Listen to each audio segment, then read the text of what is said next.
Hello dear learners, कैसे हैं आप सब। तो डियर आज का जो टॉपिक है ये हम लोगों का बोकारो ज़िला का है। और आज की क्लास में जो है हम लोग बोकारो ज़िला से रिलेटेड जो भी एग्ज़ाम में क्वेश्चन आता है आज हम लोग याद करके जाएंगे। ठीक है, तो चलिए हम लोग स्टार्ट करते हैं डियर आज का क्लास। तो देखिए बोकारो ज़िला, ठीक है, सबसे पहले हम लोग थोड़ा सा डिस्कस करते हैं इसके बारे में। ठीक है, तो जैसे कि बोकारो ज़िला का क्षेत्रफल कितना है, जो 2883 किलोमीटर स्क्वायर जो है ये इसका आपका क्या है, तो क्षेत्रफल है। तो पहला क्वेश्चन तो बनता है कि इसका क्षेत्रफल कितना है, तो 2883 किलोमीटर स्क्वायर। डियर ये कौन सा प्रमंडल के अंतर्गत आता है, तो ये उत्तरी छोटा नागपुर प्रमंडल के अंतर्गत आता है। और आपको पता है उत्तरी छोटा नागपुर प्रमंडल में कितना जिला आता है, तो पूरा 7 जिला आता है। ये जिला कौन सा है, तो BCDGHKR। बी मतलब बोकारो, सी मतलब चतरा, डी से आपका धनबाद, जी से गिरिडीह, एच से हजारीबाग, के से कोडरमा और आर से रामगढ़। ठीक है, देखिए बोकारो, चतरा, धनबाद, गिरिडीह, हजारीबाग, कोडरमा, रामगढ़। तो ये BCDGHKR। ठीक है, याद रखिएगा GHKR। तो ये 7 जिला जो है ये उत्तरी छोटा नागपुर के अंतर्गत आता है। अब देखिए बोकारो का स्थापना कब हुआ था, तो बोकारो का स्थापना जो है 1991 में हुआ था। कब हुआ था, 1991 में हुआ था। और डियर इसी समय ना आपका 3 जिला का जो है स्थापना हुआ था। कौन कौन सा हुआ था, तो BCG, बी मतलब हो गया बोकारो, सी से हो गया चतरा और जी से हो गया गढ़वा। तो देखिए बोकारो तेरा घर है, तो तेरा मतलब चतरा और बोकारो और घर मतलब गढ़वा। तो BCG ऐसे आप ये ऐसे भी याद कर सकते हैं, BCG का टीका बोकारो, चतरा, गढ़वा। तो ये 3 जिला का स्थापना कब हुआ था, तो 1991 में हुआ था, 1991 में हुआ था। अब हम लोग यहाँ पे देखिए एक ही साथ क्या क्या देखें कि उत्तरी छोटा नागपुर के अंतर्गत 7 जिला आता है, जिसमें बोकारो जो है उसका प्रमंडल का क्या है, उत्तरी छोटा नागपुर। और उत्तरी छोटा नागपुर के अंतर्गत कितना जिला आता है, 7 जिला आता है। अब हम लोग इसका स्थापना देखें 1991, और 1991 में 3 जिला का स्थापना हुआ था, BCG बोकारो का, चतरा का, गढ़वा का। ठीक है, नेक्स्ट क्वेश्चन जो आता है ये आपका जनसंख्या से रिलेटेड कि इसका जनसंख्या कितना है। तो इसका थोड़ा सा इन्फॉर्मेशन रखिएगा कि 20,62,330 जो है ये इसकी जनसंख्या है। लिंगानुपात जो है ये 922 है। घनत्व कितना है, तो 715 है। और साक्षरता दर जो है ये 72.01% है। ठीक है, 72.01% है। तो डियर हम इंग्लिश से ज़्यादा कंफर्टेबल रहता है, इसलिए हम यहाँ पे इंग्लिश कर रहे हैं। ठीक है, तो आप हिंदी से आप इसको देख सकते हैं, मतलब हिंदी से काउंटिंग कर सकते हैं। तो लिंगानुपात याद रखिएगा 922 और घनत्व 715 और साक्षरता दर कितना है 72.01%। तो यहाँ पे हम लोग करने वाले हैं, ये बहुत इंपॉर्टेंट, इसको ध्यान से देखिएगा। ठीक है, क्योंकि आप लोग एक ही समय पे ना पूरे 7 जिला का हर एक इन्फॉर्मेशन लेके जाइएगा यहाँ पे। जैसे कि अभी हम लोग बोकारो ज़िला का देखें कि इसका क्षेत्रफल इतना है, इसका घनत्व इतना है, इसका क्या जनसंख्या इतना है, इसका लिंगानुपात इतना है और इसका साक्षरता दर इतना है। ठीक है, तो ये सब क्वेश्चन आता है, आपको पता है इसका स्थापना कब है, ये आता है। ठीक है, किस प्रमंडल के अंतर्गत आता है। तो डियर इसका विधानसभा क्षेत्र कितना है इसमें, तो इसमें पूरे 4 विधानसभा क्षेत्र है। कितना है, 4 विधानसभा क्षेत्र है। और अनुमंडल कितना है, तो 2 अनुमंडल है। ठीक है, प्रखंड कितना है, तो 9 प्रखंड है। कितना प्रखंड है, 9 प्रखंड है। अब देखिए अनुमंडल के बारे में हम लोग डिस्कस करते हैं थोड़ा सा। देखिए BCDGHKR, ठीक है ना, यानी बोकारो। तो देखिए बोकारो और ये जो चतरा है ना, इसमें 2 अनुमंडल है। ठीक है, और हजारीबाग। तो देखिए बोकारो पूरे 7 जिला में 3 जिला में दो अनुमंडल है। कौन कौन सा, बोकारो, चतरा और हजारीबाग। ये 3 जिला है जिसमें 2 अनुमंडल है। क्लियर है, यानी उत्तरी छोटा नागपुर में 7 जिला आता है, उसमें से 3 जिला जो है उसमें 2 अनुमंडल है। कौन कौन सा है, बोकारो है, चतरा है, हजारीबाग है। ठीक है ना, और सबसे ज़्यादा अनुमंडल किसमें है 7 जिला में, तो वो गिरिडीह है। याद हो गया, गिरिडीह, गिरिडीह में सबसे ज़्यादा है। फिर आपका 3 जिला में 2 आपका अनुमंडल है। ठीक है, तो 4 तो हो गया। अब क्या बचा, तो धनबाद, कोडरमा और रामगढ़ बचा। तो भाई इसमें एक अनुमंडल है। क्लियर है यहाँ पे। तो हम लोग क्या देखें कि 7 जिला में 3 जिला में एक एक अनुमंडल है, 3 जिला में दो दो अनुमंडल है और एक जिला में 4 अनुमंडल है। सबसे ज़्यादा गिरिडीह में है। तो हम लोग को अगर ये 7 जिला हो गया तो यहाँ पे अनुमंडल भी याद हो गया कि भाई हम लोग को पता है कि 3 जिला में एक एक अनुमंडल है, 3 जिला में दो दो अनुमंडल है और एक जिला में सबसे ज़्यादा अनुमंडल है गिरिडीह। ठीक है ना। तो उत्तरी छोटा नागपुर में गिरिडीह में सबसे ज़्यादा अनुमंडल है। बोकारो, चतरा, हजारीबाग में दो दो अनुमंडल है। कोडरमा और रामगढ़ और धनबाद में एक अनुमंडल है। अब अनुमंडल क्लियर हो गया। एक बार फिर से देखिएगा तो आपको याद हो जाएगा।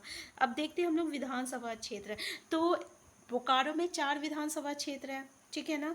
तो अब यहाँ फिर से देखते हैं। तो सबसे बोकारो और हजारीबाग इसमें क्या है ना, दो जिला में मतलब कि 2 जिला में है आपका 4 विधानसभा क्षेत्र है और 2 जिला में 6 विधानसभा क्षेत्र है और 2 जिला में 1 विधानसभा क्षेत्र है और 1 जिला में सिर्फ जो है 2 विधानसभा क्षेत्र है। तो यहाँ पे देखिए आप कैसे याद कर रखिएगा, जैसे BCDGHKR। तो KR कोडरमा रामगढ़ में एक विधानसभा क्षेत्र है। तो याद हो गया कोडरमा और रामगढ़ एक विधानसभा क्षेत्र है। अब देखिए BCDGH मतलब बीच का जो 2 है इसमें 6 है और अब कितना है विधानसभा क्षेत्र है, 6 विधानसभा क्षेत्र है किसमें, तो धनबाद और गिरिडीह में। ठीक है, धनबाद और गिरिडीह में 6 विधानसभा क्षेत्र है। क्लियर है। अब सिर्फ एक बच गया चतरा। चतरा के पास तो एक ही विधानसभा, सॉरी, चतरा सिर्फ 7 जिला में एक है जिसमें 2 विधानसभा क्षेत्र है। ठीक है। और बोकारो और हजारीबाग में कितना है, तो 4 विधानसभा क्षेत्र है। ठीक है। तो याद रहेगा इस तरीके से। तो यहाँ पे बीच वाला में 6, इधर 2 है, एक और बोकारो चतरा का 2 है और बोकारो हजारीबाग बच गया तो उसमें 4 विधानसभा क्षेत्र है।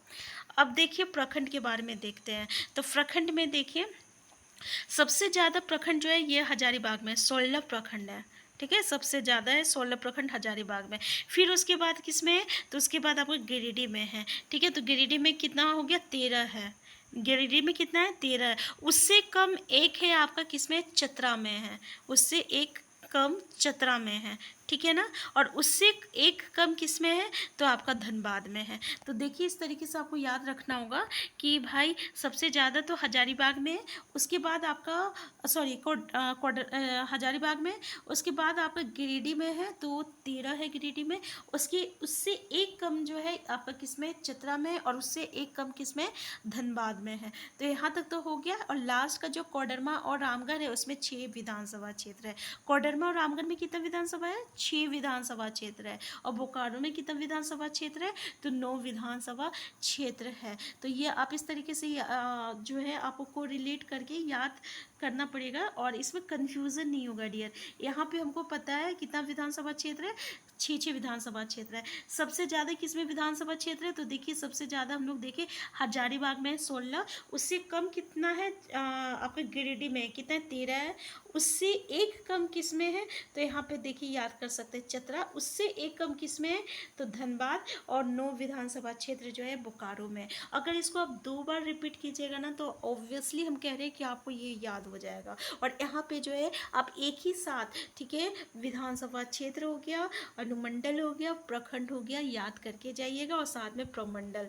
ठीक है, क्लियर है यहाँ पे। अब डियर ऐसे कौन इस जिला से ना जो नदी होके गुजरती है जिसका नाम बार बार आता है वो है आपका खांजो, दामोदर और कोनार। तो ये 3 नदी का याद रखिएगा, खांजो, दामोदर और कोनार। ये 3 नदी जो है बोकारो से जिले से होकर आपका प्रभावित होती है। अब हम लोग करते हैं क्वेश्चन आंसर। पहला क्वेश्चन देखिए कि बोकारो जिला निम्न में से किस प्रमंडल के अंतर्गत आता है, उत्तरी छोटा नागपुर, संथाल परगना, दक्षिणी छोटा नागपुर और कोल्हान। आंसर क्या हो जाएगा, तो डियर अभी हम लोग उत्तरी छोटा नागपुर के बारे में डिस्कस कर रहे थे कि उसके अंतर्गत 7 जिला आता है। तो बोकारो जो है उत्तरी छोटा नागपुर के अंतर्गत आता है। नेक्स्ट है बोकारो जिला की स्थापना कब की गई थी। तो डियर प्लीज़ आप भी कमेंट बॉक्स में आप टाइप करते जाइए ताकि आपको भी याद होने में ईजी रहेगा। ठीक है ना। और आज ही जो है आप देखिएगा कि ये पूरा याद हो गया होगा। ठीक है, तो जल्दी से कमेंट बॉक्स में टाइप करते जाइए। तो देखिए बोकारो ज़िला की स्थापना जो है कब हुआ था, तो हम लोग 1991 में पढ़े थे। तो ये चीज़ तो हम लोगों को याद है, भले डेट याद ना हो क्योंकि यहाँ पे कहीं भी आपको 91 दिया नहीं है। तो इस तरीके से हम लोग कर सकते हैं, आपका ऑप्शन है। लेकिन आपको याद रखिएगा 31 मार्च 1991, क्योंकि हम यहाँ पे सिर्फ आपको जो है ईयर बताया था, डेट नहीं बताया था। तो 31 मार्च 1991 जो हो जाएगा ये इसका स्थापना दिवस हो जाएगा। स्थापना, इस दिन स्थापना हुआ था। नेक्स्ट है आपका कि इसका क्षेत्रफल कितना है। तो अभी हम लोग जस्ट डिस्कस किए थे, पहला ऑप्शन देखिए, दूसरा देखिए, तीसरा देखिए, चौथा देखे थे 2883 किलोमीटर स्क्वायर। चौथा है आपका कि 2011 की जनगणना के अनुसार बोकारो ज़िला की जनसंख्या, कुल जनसंख्या कितनी है। तो डियर हम लोग देखे थे 20,000 था, ठीक है। अब 20,000 तो कहीं ऑप्शन में है नहीं, तो इस तरीके से हम लोग यहाँ पे इसको कर सकते हैं। अगर आपको आगे का याद नहीं है, बस 20,000 याद है, तो यहाँ से भी आप आंसर इसको कर सकते थे, ठीक है। लेकिन आप याद रखिएगा 20,062,330, ठीक है। बाय द वे आपको यहाँ पे ऑप्शन में 2020 मिल जाएगा, तो वहाँ पे कंफ्यूजन हो जाएगा, तो इसलिए याद रखिएगा 20,62,330। नेक्स्ट आया कि 2011 की जनगणना के अनुसार बोकारो ज़िला का जनसंख्या घनत्व कितना है। तो डियर जनसंख्या घनत्व कितना है, तो हम लोग देखे थे कि जनसंख्या घनत्व जो है ये आपका 715 है। बोकारो ज़िला का कितना है, 715 है, ठीक है। तो जल्दी आप भी ऑप्शन कमेंट बॉक्स में बताइए कि इसका जो है जनसंख्या घनत्व कितना है। तो 715 है। नेक्स्ट है 2011 की जनगणना के अनुसार बोकारो ज़िला का लिंगानुपात कितना है। तो डियर लिंगानुपात अभी हम लोग डिस्कस किए थे ना, लिंगानुपात कितना है, तो इसका लिंगानुपात है आपका 922 है। नेक्स्ट है 2011 की जनगणना के अनुसार बोकारो ज़िला की साक्षरता दर क्या है। तो जैसे कि ऑप्शन में आप देख सकते हैं, पहला ऑप्शन, दूसरा, तीसरा, तो आंसर कितना है आपका, आंसर डी है, 72.01% है, ठीक है। अब बोकारो ज़िला के अंतर्गत कुल कितने अनुमंडल है। तो देखिए हम लोग कि बोकारो ज़िला के अंतर्गत कितने अनुमंडल है, तो 2 अनुमंडल है, ठीक है ना। तो नेक्स्ट है आपका बोकारो ज़िला के अंतर्गत कुल कितने प्रखंड है। 7 है, 9 है, 11 है, 13 है। तो कितना प्रखंड है, 9 प्रखंड है। अभी हम लोग देखे थे 9 प्रखंड है। नेक्स्ट है बोकारो ज़िला के अंतर्गत कुल कितने विधानसभा क्षेत्र है। तो बोकारो ज़िला के अंतर्गत जो है कितने विधानसभा क्षेत्र है, तो 4 विधानसभा क्षेत्र है, ठीक है। नेक्स्ट है निम्न में से कौन सी नदी बोकारो ज़िले से होकर प्रभावित नहीं होती है। खांजो, दामोदर, शंख, कोनार, ठीक है। तो आंसर क्या है आपका, ये जो शंख नदी जो है ना, ये आपका बोकारो ज़िले से होकर प्रभावित नहीं होती है, ठीक है। नेक्स्ट है इनमें से कौन सा खनिज बोकारो ज़िले में प्रचुरता में उपलब्ध है। तो डियर यहाँ पे हम थोड़ा सा आपको ये बताना भूल गए, ये जो है इम्पॉर्टेंट है कि प्रचुर मात्रा में जो है कोयला मिलता है। और जवाहरलाल नेहरू जैविक उद्यान जो है ये आपका बोकारो में है, क्योंकि इसके बारे में आपका हमेशा पूछा जाता है कि जवाहरलाल नेहरू जैविक उद्यान कहाँ है भाई, तो ये आपका बोकारो में है। इसके साथ साथ सिटी पार्क कहाँ है, तो सिटी पार्क भी बोकारो में है, ठीक है, सिटी पार्क।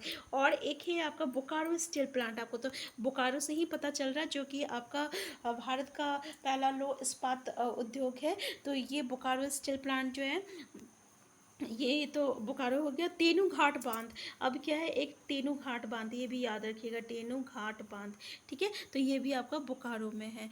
और हाँ, लुगु बुड़ू घंटाबाड़ी, ये भी याद रखिएगा, लुगु बुड़ू, ठीक है। ये जो है आपका, ये भी आपका कहाँ है, बोकारो में। तो तेनू घाट याद रखिए, Bokaro steel plant, city park, और लुगु बुड़ू घंटाबाड़ी, और जवाहरलाल नेहरू जैविक उद्यान, ठीक है। तो प्रचुर मात्रा में यहाँ पे क्या पाया जाता है, कोयला पाया जाता है। क्या पाया जाता है, प्रचुर मात्रा में कोयला पाया जाता है। तो यहाँ पे हम लोग जो क्वेश्चन डिस्कस कर रहे थे, ये है क्वेश्चन नंबर 12 कि इनमें से कौन सा खनिज बोकारो जिले में प्रचुरता में उपलब्ध है। कोयला, अब्राहक, यूरेनियम और लोहा। तो आंसर क्या हो जाएगा, आंसर हो जाएगा आपका कोयला, ठीक है। नेक्स्ट क्वेश्चन है इनमें से कौन सा उद्योग बोकारो जिले में है। बोकारो इस्पात कारखाना, गोमिया बारूद कारखाना, और करगाली कोल वास्ट्री। तो आंसर क्या है डियर, तो आपको पता है ये तीनों जो है ना, तीनों आपका बोकारो में ही है, ठीक है। गोमिया बारूद कारखाना, बोकारो इस्पात कारखाना, और करगाली कोल वास्ट्री। नेक्स्ट क्वेश्चन है, तो नेक्स्ट क्वेश्चन है क्वेश्चन नंबर 14 कि इनमें से कौन सा पर्यटन स्थल बोकारो ज़िले में स्थित है। तो अभी हम लोग तेनू घाट के बारे में डिस्कस किए थे, सिटी पार्क है। जब ये 2 है तो ऑब्वियसली ये भी हो जाएगा, आंसर हो जाएगा आपका आंसर डी, ठीक है। नेक्स्ट है जवाहरलाल जैविक उद्यान निम्न में से किस जिले में स्थित है। तो अभी हम लोग देखे पढ़े थे ना कि जवाहरलाल जैविक उद्यान जो है ये आपका कहाँ है, तो बोकारो ज़िले में है, ठीक है। नेक्स्ट है इनमें से किस अनुमंडल का संबंध बोकारो ज़िले से? चास, बेरमो, उपयुक्त दोनों या इनमें से कोई नहीं? आंसर क्या हो जाएगा डियर? तो इसका आंसर हो जाएगा आपका चास और बेरमो जो है ना, ये दोनों जो है आपका किस अनुमंडल का संबंध? तो ये दोनों अनुमंडल जो है ये आपका बोकारो ज़िला का है। क्लियर है यहाँ पे? तो बोकारो ज़िला में 2 अनुमंडल है। कौन कौन सा अनुमंडल है? तो चास है और आपका बेरमो है, ठीक है। चास और बेरमो ये 2 अनुमंडल है किसका? तो बोकारो ज़िला का। तो डियर उम्मीद करते हैं कि यहाँ पे आपको बोकारो ज़िला से रिलेटेड हर चीज़ मिल गया होगा, ठीक है। अगर ये वीडियो आपके लिए हेल्पफुल होगा तो सबसे पहले चैनल को सब्सक्राइब कर लीजिएगा। वीडियो हेल्पफुल होगा तो लाइक शेयर करना मत भूलिएगा। और प्लीज़ आपके कोई भी क्वेरीज होगा तो कमेंट बॉक्स में ज़रूर बताइएगा। हम फिर मिलते हैं नेक्स्ट क्लास में। तब तक के लिए आप स्वस्थ रहिए, खुश रहिए और अपना ख्याल रखिए।